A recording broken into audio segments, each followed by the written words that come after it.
as we are dealing with excretion, now let us see, apart from kidney, which is the primary organ for removal of urea from our body, what are the other organs which help in getting rid of different wastes from the body? So first of all, we have kidney. It is mentioned clearly that the nitrogenous waste in the form of urea is being secreted every day out of the kidney in the form of 1 to 1.5 liter of urine, which is given out. By the process of urine formation and micturition, that is passing out of the urine, our body gets rid of as much as 25 to 30 grams of urea per day. So kidneys play an important role in getting rid of urea, which is being formed in the liver as a result of urea cycle that takes place inside it. So that urea would be thrown out of the body in the form of urine with the help of kidneys. Now the next organ that plays an important role in the removal of toxic substances from our body is the pair of lungs, which are responsible for throwing out the toxic carbon dioxide which is formed inside the body, inside the tissues as a result of cellular respiration. Now you know carbon dioxide in any ways is much ahead of oxygen in terms of its affinity inside the body. So it is very essential to get rid of that carbon dioxide, and lungs play the most crucial role in it by removing as much as 18 liters of carbon dioxide per day. And some amount of water is also released in the form of water vapor from the in the form of expiration, that is throwing out of the air from our lungs, and it is very important. That's why we say that lungs are also very important organ in the process of excretion, because excretion basically is getting rid of the toxic substances, and in body nothing is waste until and unless it is toxic for the body, because the body knows how to take up how to maximally utilize some substance which has entered inside it through the digestive tract, so or the respiratory tract. So for body the carbon dioxide is toxic and it has to be thrown out, and that is taken care by lungs, and when the carbon dioxide is being thrown out, some amount of water is also given to the atmosphere.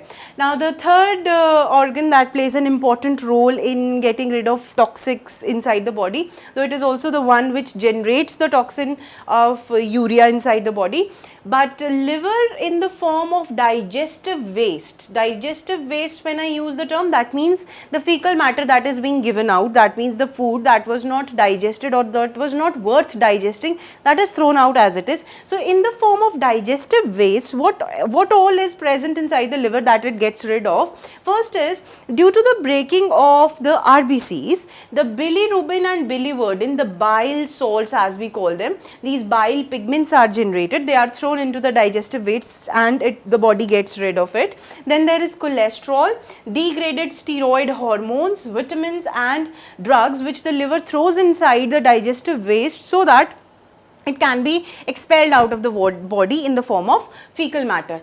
Now there is another organ that is the largest organ in our body, that is skin, and skin plays an important role in getting rid of the excess water and apart from that few salts which are present inside our body. So the mechanism for getting rid of such things is known as perspiration, okay, or sweating we may call it.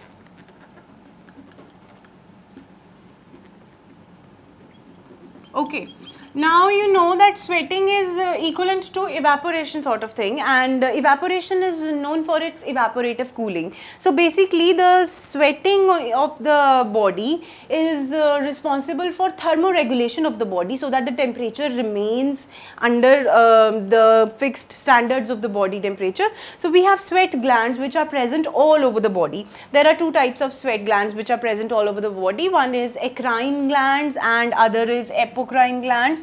You just have to remember the names, not their location where they are present. They do maximum secretion and the lesser secretion is by apocrine glands. These two glands, they secrete sweat, which is the product of body which enables the body to get rid of water. But sweat is not just water, it is having NaCl, that is sodium chloride, some salt inside it, some small amount of urea would also be present, lactic acid would be present, and few minerals like sodium, potassium, calcium and magnesium.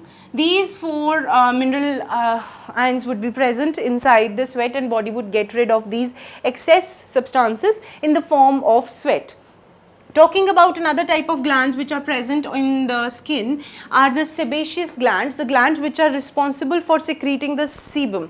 Now, what is the sebum and what is the purpose of these sebaceous glands? You must have observed that every time you have some sort of oily secretion in your head, oily secretion in your face, and most of the youngsters, they have pimples, teenagers, they have pimples erupting on their face. So, those are secretions of sebaceous glands which are secreted on the skin itself in the form of oil, and that particular part is known as sebum. That excretion is known as sebum, and in the form of sebum, what does the body get rid of is sterols, hydrocarbons and waxes which are being secreted by the sebaceous glands. So, this is all about the organs which are responsible for excretory processes inside our body and help the body to get rid of unnecessary waste that is of no use to the body.